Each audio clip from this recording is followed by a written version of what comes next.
बिस्मिल्लाहिर्रहमानिर्रहीम। अस्सलाम वालेकुम। मैं हूँ मशल्ला और आप देख रहे हैं मेरा यूट्यूब चैनल। एक अंग्रेज़ ने एक किताब लिखी थी जिसका नाम था दी आर्ट। चुंटी पे लिखी गई थी।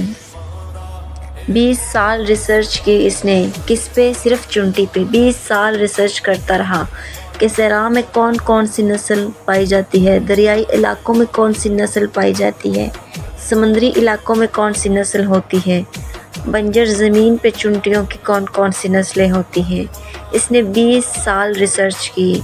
किताब मार्केट में आई, दुनिया चकरा गई कि इतना बड़ा रिसर्च स्कॉलर 20 साल सिर्फ चुंटियों पे ही रिसर्च कर। नजफ़ के एक तालिब इल्म ने इससे मौला अली का खुतबा भेज दिया।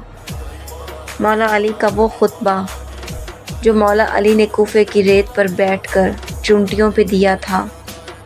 इस मौक़िफ़ ने अली का खुतबा पढ़ा और सर पकड़ा।